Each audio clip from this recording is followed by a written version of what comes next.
అందరికీ నమస్కారం. Welcome to యోగ మంత్ర. యోగా అంటే వ్యాయామం ఒక్కటే కాదు, యోగా అంటే ఆరోగ్యం ఒక్కటే కాదు, యోగా అంటే ఆట విడుపు మాత్రమే కాదు. ఇప్పుడు యోగా అంటే ఒక సాంస్కృతిక ఉద్యమం, అందరినీ కలిపే ఆరోగ్య ఉద్యమం.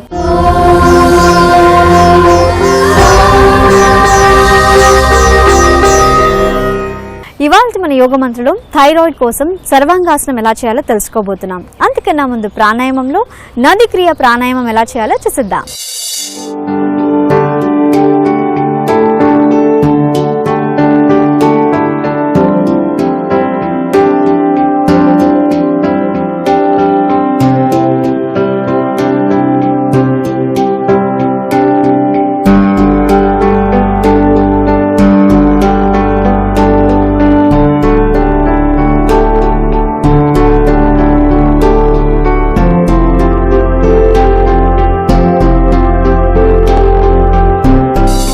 నది క్రియ ప్రాణాయామం.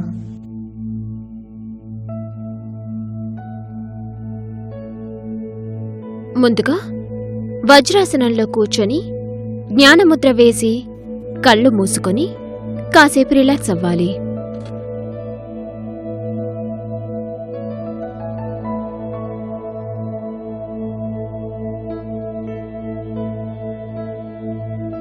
ఆ తర్వాత ఇదే స్థితి నుండి క్యాట్ ఫోజ్లోనికి రావాలి.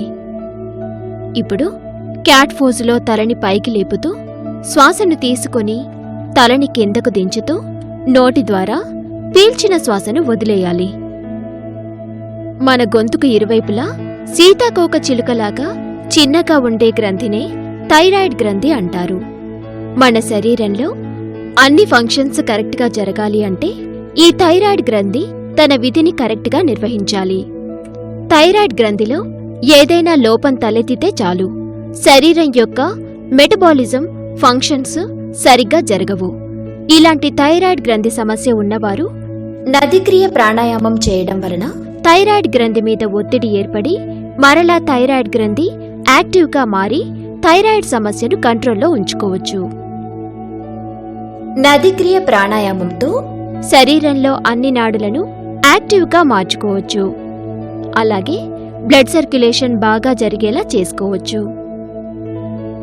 ఇలా ఈ ప్రాణాయామ క్రియను 4 నిమిషాల పాటు చేసుకోవాలి.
ఆ తర్వాత ఇప్పుడు చేసిన ప్రాణాయామ స్థితికి వ్యతిరేక దిశలోకి మారి క్యాట్ ఫోజ్లోనికి వచ్చి ఇదే స్థితిలో మరలా ఈ ప్రాణాయామ క్రియను చేసుకోవాలి.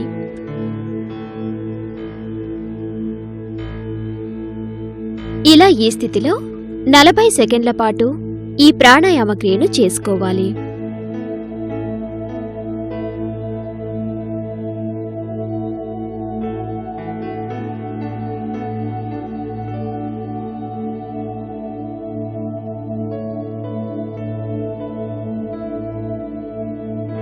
ఆ తర్వాత ఈ ప్రాణాయామ క్రియను ఆపి వజ్రాసనంలోనికి రావాలి.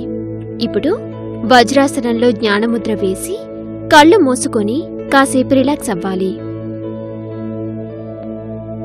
ఆ తర్వాత కళ్ళు తెరిచి ఈ నది క్రియ ప్రాణాయామాన్ని ముగించవచ్చు. ఇలా ఈ నదిక్రియ ప్రాణాయామం చేయడం వల్ల థైరాయిడ్ని అదుపులో ఉంచడమే కాకుండా బాడీలో ఉన్న టాక్సిన్లను, విష పదార్థాలను తొలగించి రోగ నిరోధక శక్తిని పెంచుతుంది.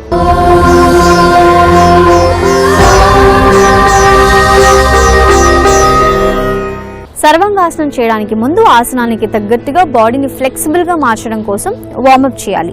వార్మప్ చేసిన తర్వాత సర్వాంగాసనం ఎలా చేయాలో చూసిద్దాం. సర్వాంగాసనం వార్మప్. ముందుగా వజ్రాసనంలో కూర్చొని జ్ఞానముద్రలో నుంచి కళ్ళు తెరిచి 2 చేతులను ముందుకు చాపి ముందు నుంచి పక్కలకి చాపుతూ ఈ విధంగా ఈ వార్మప్ని 20 సెకండ్ల పాటు చేసుకోవాలి.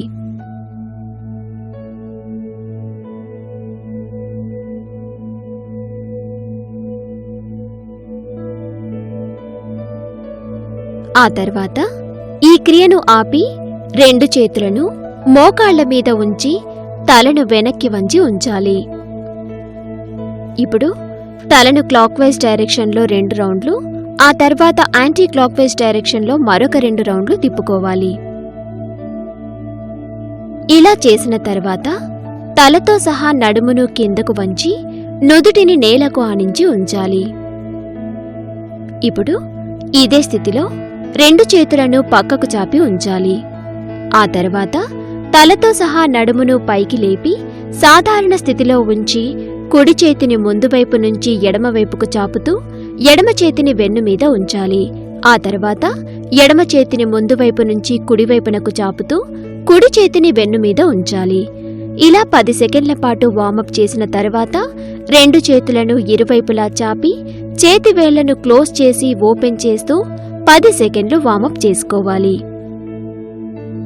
ఆ తర్వాత ఇదే స్థితిలో 2 చేతులను పైకి లేపి కలిపి వెనక్కి తిప్పి ఆ తర్వాత 2 చేతులను కిందకు దించి వెనక 2 చేతులను కలిపి ఉంచి తలతో సహా నడుమును కిందకు వంచుతూ వెనక ఉన్న 2 చేతులను పైకి లేపుతూ నుదుటిని నేలకు ఆనించి ఉంచాలి. ఆ తర్వాత తలను పైకి లేపి సాధారణ స్థితిలో ఉంచి తలను వెనక్కి వాల్చి ఆ తర్వాత ముందుకు వంచి తర్వాత తలను క్లాక్వైజ్ డైరెక్షన్లో 1 రౌండ్ తిప్పి తలను కిందకు వంచి ఉంచాలి. ఇప్పుడు 2 చేతులను నేల మీద ఉంచి క్యాట్ పోజ్లోనికి వచ్చి అరచేతులని లోపలి వైపుకు తిప్పి ఉంచి ఇదే స్థితిలో కుడి కాలును వెనక్కి గాలిలోనికి లేపి కిందకు దించి తర్వాత ఎడమ కాలును లేపి కిందకు దించాలి. ఇలా 10 సెకండ్ల తర్వాత వజ్రాసనంలోనికి వచ్చి జ్ఞానముద్ర వేసి ఈ వార్మప్ని ముగించవచ్చు. సర్వాంగాసనం. ముందుగా వజ్రాసనంలో కూర్చొని జ్ఞానముద్ర వేసి కళ్ళు మూసుకొని సాధారణ శ్వాసక్రియను కొనసాగిస్తూ ఉండాలి. ఇలా చేస్తూ ఒక ప్రశాంత స్థితికి చేరుకోవాలి.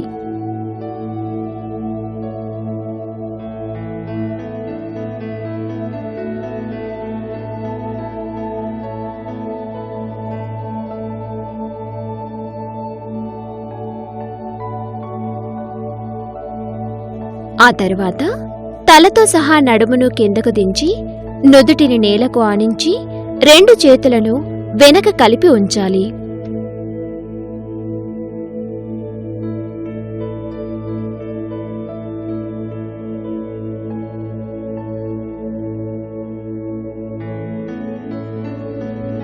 ఇలా ఈ స్థితిలో 10 సెకండ్ల పాటు ఉన్న తర్వాత తలను నెమ్మదిగా కొంచెం పైకి లేపి గాలిలో కిందకి చూసే విధంగా ఉంచాలి.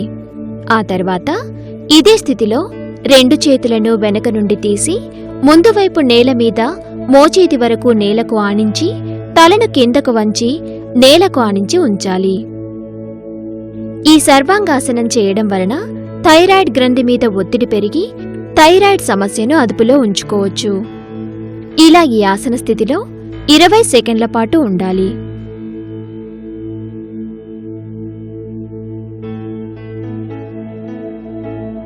ఆ తర్వాత తలను గాలిలోనికి కొంచెం లేపి 2 చేతులను మోచేతుల వరకు ఫోల్డ్ చేసి నేలకు ఆనించి అరచేతులని గడ్డం మీద ఉంచాలి. ఆ తర్వాత అరచేతి వేళ్లతో కళ్ళు మూసుకుని ఉండాలి. ఈ సర్వాంగాసనం చేయడం వలన గొంతు దగ్గర ఉండే థైరాయిడ్ గ్రంథిని యాక్టివేట్ చేసి థైరాయిడ్ సమస్య ఉన్నవారు ఆ వ్యాధిని కంట్రోల్లో ఉంచుకోవచ్చు. ఇలా ఈ ఆసన స్థితిలో 30 సెకండ్ల పాటు ఉండాలి.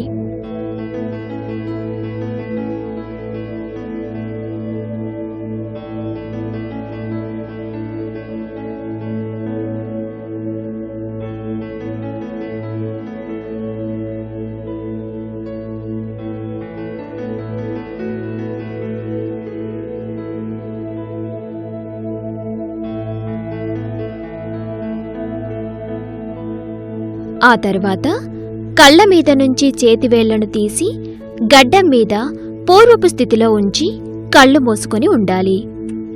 ఇలా ఈ స్థితిలో 10 సెకండ్ల పాటు ఉండాలి. ఆ తర్వాత ఇదే స్థితిలో తలను కిందకు వంచి ఉంచాలి.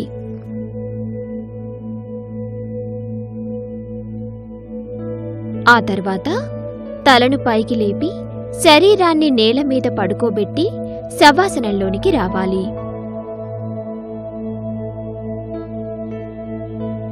ఆ తర్వాత ఇదే స్థితిలో ఎడమ కాలును ఫోల్డ్ చేసి తరువాత 2 కాళ్లను ఫోల్డ్ చేసి మోకాళ్లను నిలబెట్టి ఉంచి తరువాత 2 కాళ్లను పైకి లేపి నిటారుగా గాలిలో 90 డిగ్రీల కోణంలో ఉంచాలి.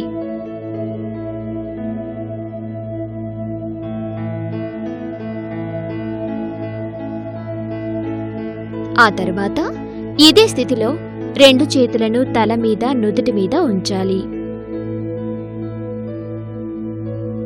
ఇలా ఈ స్థితిలో 10 సెకండ్లు ఉన్న తరువాత 2 కాళ్లను ఫోల్డ్ చేసి ఉంచి తరువాత 2 కాళ్లను పైకి లేపుతూ 2 చేతులను తల కింద ఉంచాలి.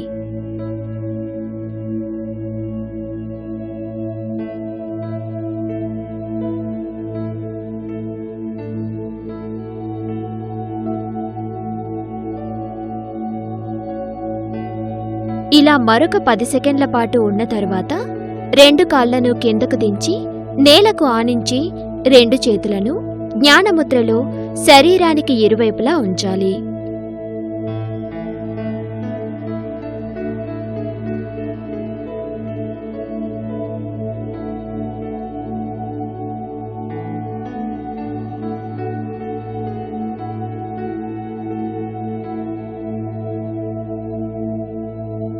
ఆ తరువాత మరలా 2 కాళ్లను పైకి లేపి కాళ్లతో పాటు నడుమును పైకి లేపి 2 చేతులను నడుము కింద సపోర్టుగా ఉంచి కాళ్లను గాలిలో 90 డిగ్రీల కోణంలో ఉంచాలి.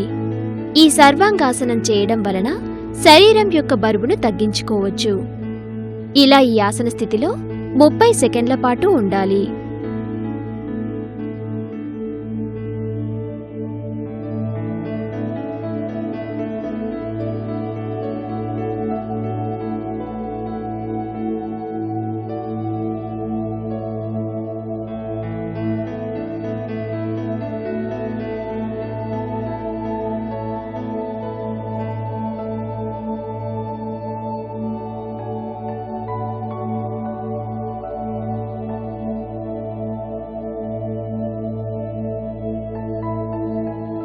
ఆ తరువాత 2 కాళ్లను నెమ్మదిగా వెనక నేల వైపునకు వంచుతూ వెనక్కి గాలిలో అడ్డంగా ఉంచి ఆ తరువాత నెమ్మదిగా 2 కాళ్లను నిటారుగా పైకి లేపి గాలిలో ఉంచాలి.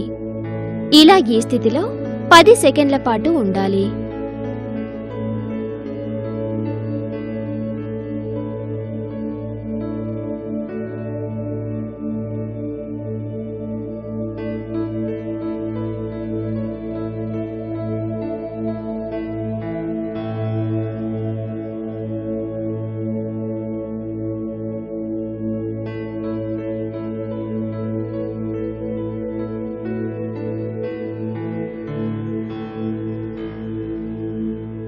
ఆ తరువాత 2 కాళ్లను వెనక్కి దించుతూ నడుమును కిందకు దించి నేలకు ఆనించి 2 కాళ్లను గాలిలో నిటారుగా ఉంచాలి.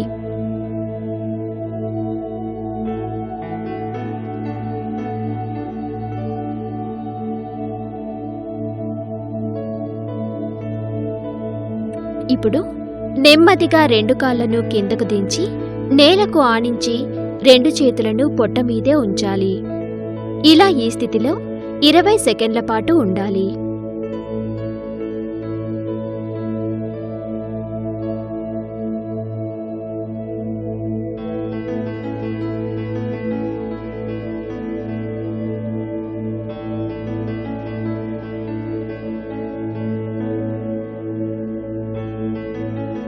ఆ తరువాత కుడి చేతిని తీసి ఎడమ కంటి మీద ఉంచాలి. ఎడమ చేతిని కుడి కంటి మీద ఉంచాలి. ఈ సర్వాంగాసనమును నిపుణుల పర్యవేక్షణలో వారి సలహా తీసుకొని చేయడం మంచిది.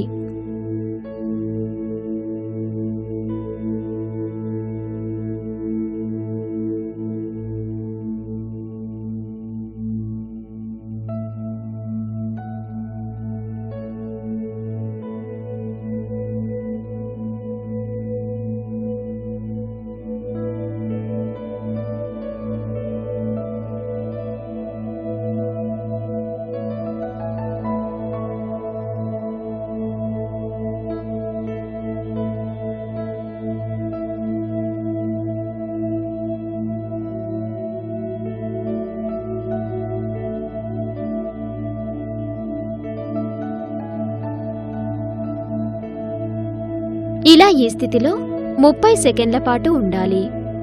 ఆ తరువాత 2 చేతులను తీసి పొట్ట మీద ఉంచాలి.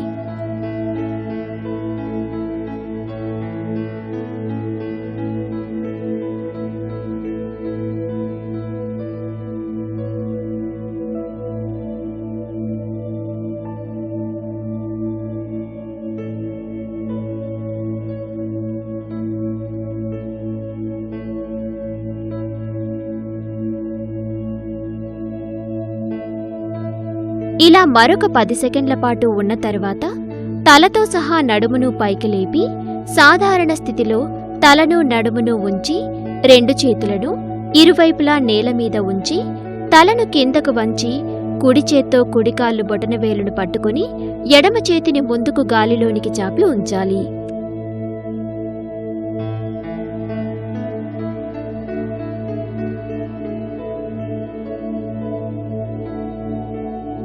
ఇలా 10 సెకండ్లు ఉన్న తర్వాత కుడి చేతిని చాపి ఎడమ చేత్తో ఎడమకాలు బొటనవేలును పట్టుకొని ఉండాలి. ఇలా ఈ స్థితిలో మరొక 10 సెకండ్ల పాటు ఉండాలి.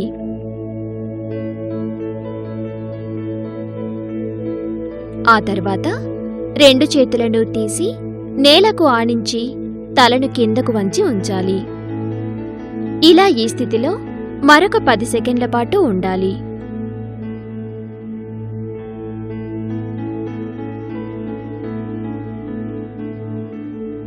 ఆ తర్వాత సుఖాసనంలోనికి వచ్చి జ్ఞానముద్ర వేసి ఈ సర్వాంగాసనముని ముగించవచ్చు.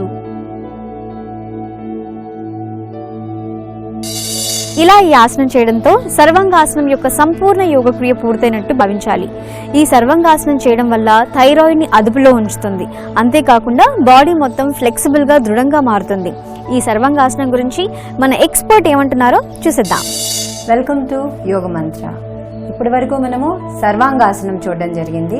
సో సర్వాంగాసనం మనకి పేరులోనే తెలుస్తుందండి. ప్రతి ఒక్క బాడీ పార్ట్కి ఇందులో మనకి మంచి యాక్టివేషన్ అనేది జరుగుతుందండి. పర్టికులర్గా మనం సర్వాంగాసనం చూసినట్లయితే థైరాయిడ్ అండ్ పారాథైరాయిడ్ గ్రంథికి రక్త ప్రసారాన్ని ఇది బాగా ఎక్కువ చేస్తుంది. సో దాని మీద చాలా ప్రెషర్ పడుతుంది. కాబట్టి మనం సర్వాంగాసనం వేసినప్పుడు మీ కాన్సన్ట్రేషన్ అంతా కూడా చిన్న నెక్ ఏరియాలో, ఈ ఏరియాలో కన్స్ట్రిక్షన్ అనేది వస్తుంది. సో ఈ కన్స్ట్రిక్షన్ వచ్చిన తర్వాత ఎప్పుడైతే పోస్చర్ నుంచి రిలీజ్ చేస్తామో బ్లడ్ ఫ్లో అనేది ఏకధాటిగా ఆ అవయవాలకి వెళ్ళడం అనేది జరుగుతుంది. దీనివల్ల మనకి థైరాయిడ్ గ్రంథికి సంబంధించిన సమస్యలు ఏవైనా ఉన్నట్లయితే బాగా కంట్రోల్ అవడం జరుగుతుందండి. ఇదే కాకుండా గ్రావిటేషన్ ఫోర్స్ కనుక మనకి దీనిలో ఉండదు కాబట్టి ప్రతి అవయవము చాలా మంచిగా రీజువినేట్ అవ్వడం జరుగుతుందండి. తర్వాత బ్రెయిన్కి సంబంధించి మనకి హెయిర్, పర్టికులర్గా హెయిర్ ఫాల్ ఎవరికైతే ఉందో ఈ సర్వాంగాసనం రెగ్యులర్గా ప్రాక్టీస్ చేస్తే హెయిర్ ఫాలికల్ ఏదైతే ఉందో దానికి చాలా బాగా రక్త ప్రసారం అనేది జరిగి మనకి హెయిర్ ఫాల్ కంట్రోల్లో, తర్వాత హెయిర్ గ్రేయింగ్ని స్టాప్ చేయడంలో, అంటే తెల్ల జుట్టు రావడాన్ని నివారించడంలో ఈ సర్వాంగాసనం మనకి బాగా ఉపయోగపడుతుంది. ఇంతేకాకుండా బాడీ వెయిట్ ఎవరైతే రెడ్యూస్ చేసుకోవాలనుకుంటారో, అంటే హార్మోన్ల అసమతుల్యత వల్ల మనకి ఏదైతే వెయిట్ ఇంక్రీజ్ అనేది వస్తుందో థైరాయిడ్ వల్ల కూడా మనకి వెయిట్ ఇంక్రీజ్ అనేది జరుగుతుందండి. దీనివల్ల వచ్చే మనకి వెయిట్ ఇంక్రీజ్ ఏదైతే ఉందో అది కూడా కంట్రోల్లో ఉండడం జరుగుతుంది. నాట్ ఓన్లీ వెయిట్ ఇంక్రీజ్, ఎవరైతే బక్కగా ఉంటారో వాళ్ళు లావ్ అవ్వాలన్నా కూడా ఈ ఆసనం గనక మనం ప్రాక్టీస్ చేసినట్లయితే లావుగా ఉన్న వాళ్ళు బక్కగా అవుతారు, బక్కగా ఉన్న వాళ్ళు నార్మల్ వెయిట్కి చేరుకోగలుగుతారు. చాలా బెనిఫిట్స్ అన్ని సర్వ అంగాలకు మనకి ఇందులో బెనిఫిట్స్ అనేవి జరుగుతాయి. తర్వాత ముఖ్యంగా మనకి అందరికీ ఇంట్రెస్ట్ అయిన టాపిక్ ఏంటంటే యాంటీ ఏజింగ్ బెనిఫిట్స్ సర్వాంగాసనం వల్ల చాలా ఉంటాయండి. సో రెగ్యులర్గా యాంటీ ఏజింగ్ ఆసనాన్ని మీరు ప్రాక్టీస్ చేసి అన్ని బెనిఫిట్స్ పొందుతారని ఆశిస్తూ be fit, be healthy. Thank you. చూసారు కదండి, ఇది ఇవాల్టి మన యోగ మంత్ర. ప్రతిరోజు యోగ మంత్ర చూస్తూ యోగా సాధన చేద్దాం, ఆరోగ్యంగా ఆనందంగా జీవిద్దాం. Be fit and stay healthy. మరి నెక్స్ట్ ఎపిసోడ్ లో కలుద్దాం. Until then keep smiling. Bye. ఈ ఎపిసోడ్ ని మీరు మళ్ళీ చూడాలి అనుకుంటే యూట్యూబ్ లో కూడా చూడొచ్చు. www.youtube.com/etvlifeindia. అలాగే ఫేస్బుక్ లో, ట్విట్టర్ లో ఫాలో అవ్వచ్చు. www.facebook.com/etvlifeindia. www.twitter.com/etvlifeindia.